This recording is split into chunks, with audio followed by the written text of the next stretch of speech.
Hello, everyone. This is Tom Fox back for another episode of the Texas Hill Country Artist Podcast. Today, I'm thrilled to have with me Laura Williams. Laura, first of all, welcome and thank you so much for taking the time to visit with me today. Thank you. It's an honor to be here.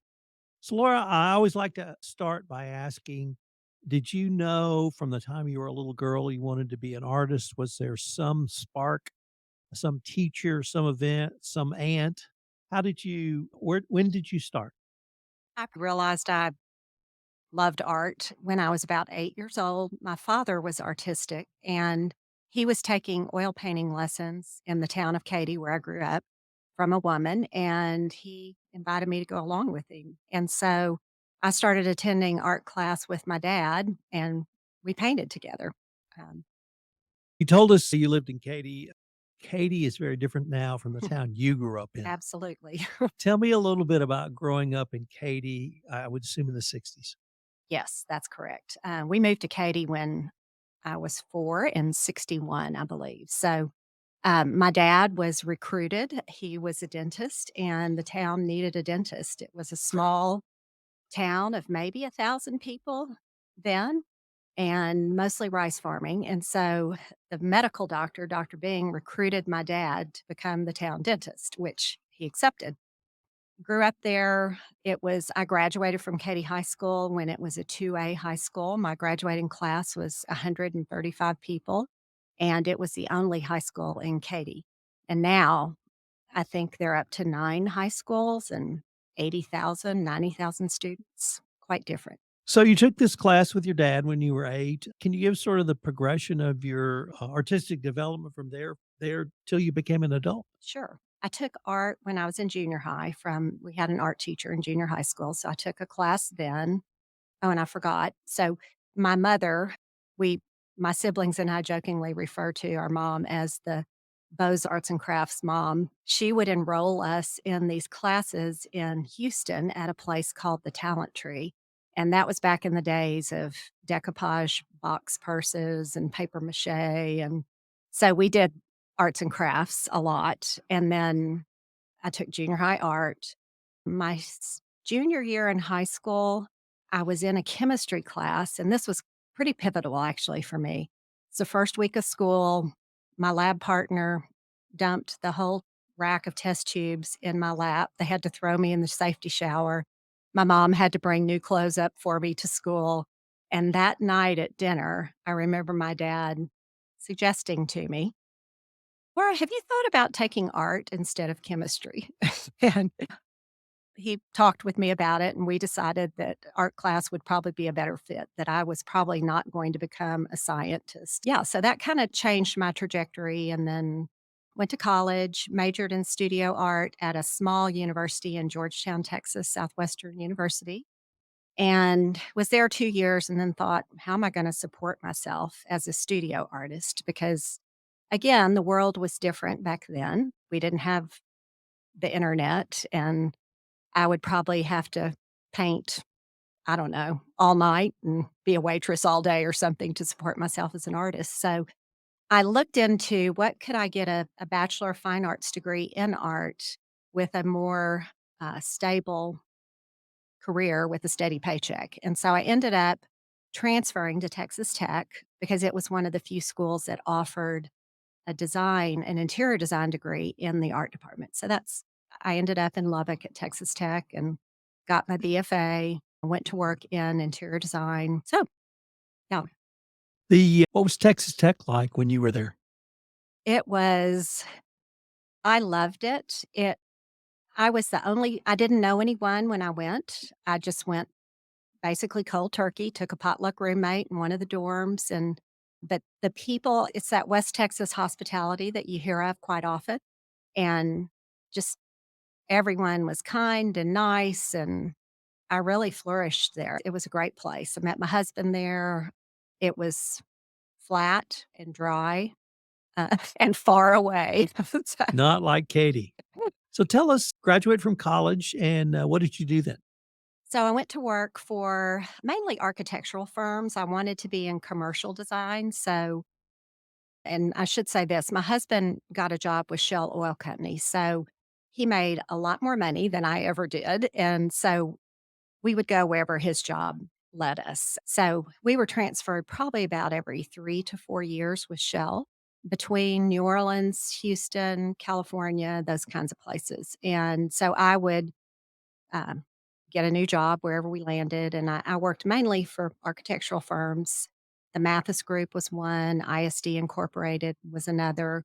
And we did lots of law firms, hospitals, banks, even a ship one time. We were the designers of an interior for a seismographic research vessel. So Did you later move into teaching? I did. Tell us about that. So I was in Houston working for ISD Incorporated at the time and had a friend at the firm who taught at the University of Houston. And he was an adjunct professor, taught design, and asked me one day, "Have you ever thought about teaching?" And I said, in college, that was the one thing I knew I didn't want to do. And he said, "I think that you would make a great teacher, and I am looking for someone to take my place." So long story short, I ended up taking his job, taught a senior level design class at University of Houston, was my first teaching experience, and pretty much students ate my lunch the first year or 2, but I learned on the job just how to manage students, how to manage unhappy students that don't like the grades you give them. And so after that, we were transferred again to California. I taught at a community college in California, and then one of my son's teachers asked if I would be interested in volunteering to teach art in the elementary school. So I did that as a volunteer. They didn't have art teachers. And so I did that, loved that. Then we moved to Louisiana, looked around again for some kind of teaching thing because I realized that I really did love teaching. And I went from the students eating my lunch to being much better at managing and teaching. And so anyway, I in Louisiana, I worked for the St. Tammany Parish School Board, and it was under a federal grant program. We'd go into any school because I taught all levels. But we'd go into a school, we'd meet with the teachers, like 5 teachers, decide on a curriculum, and then I would administer the program, but also teach the teachers to teach what I was teaching so that it's a play it forward kind of thing. Did that. Then we moved back to Texas, to Houston. And I discovered in Texas I needed a teaching certification to teach in the public system. So I went back to school, got alternate certified, started teaching. So How long did you teach? I taught 15 years in the Katy school district, which is where we lived at the time. And what brought you to the Hill Country? My husband retired, I retired, and my brother has a place in the Hill Country in Hunt and has had it for about 12 years. So we've come out here a lot as a family and just fell in love with this area as everyone does. I guess it was about in 2020 during COVID. We lived in Austin in a condominium right across the street from the Bob Bullock Museum and UT. We got a little cabin fever during COVID and realized that we both wanted green space and that the city life wasn't for us. So it was like green acres, here we come. So, Texas. yeah. So we bought some land and it's taken us a bit to get here, but we're officially here and working on building a house right now. So let's turn to your art. Okay. When would you say you began your career as a professional artist? Well, in a way, I feel like I've always been a professional artist, but in the different facets of art as an architectural designer, then as a teacher. But now I'm trying my best to be a landscape painter. And I've been doing that. I started working on my personal art probably about 15 years ago as I was teaching, started to paint, which was a good way to teach as well, because for the students to see you creating and struggling as an artist and trying to figure out my voice, what is my style, what do I love to paint, those kinds of things. So What would you say your style is, or what do you love to paint? I have a realism problem, I call it. I I tend to be highly detailed. I would like to paint more loose and free because I'm really drawn towards more contemporary artists, uh, as most artists do. I think you struggle and you're just trying to find, "What do I feel satisfied with?" And you have paintings that you start working on, you paint, and a lot of times artists will say that it painted itself. And that's the kind of thing where you realize when that happens, it's okay, this, I need to take note. This is probably going to lead me to a better analyzation of what is my style. So, This is really interesting. You're the first person that's really talked to us about this. Are you just painting what's inside you, or is what's inside you just coming out on the canvas? that's a hard question, Tom, because I don't start painting what's inside me. There are artists who do just paint from their imagination and from things that they've envisioned. I need a spring point, and my spring point that I'm always attracted to is nature and trees, rocks, little hidden spaces within the landscape. Those are things that really draw me in. I've done a lot of plein air painting, which uh, is that's a hard sport. It is a sport, but it's a great spring point, the plein air work, then to do either further studies on what you were painting outside or to develop. But then there does come a point, in answer to your question, there does come a point where you're not dependent upon a photograph from that place or what that place exactly looked like because you as an artist then start to make decisions about, is that the best composition in this space that I'm working in? What leads the viewer's eye in? Does it get trapped? What's my focal point? So there's a lot of questioning and contemplating, analyzing. If you haven't arrived at a final style, where would you say you are now?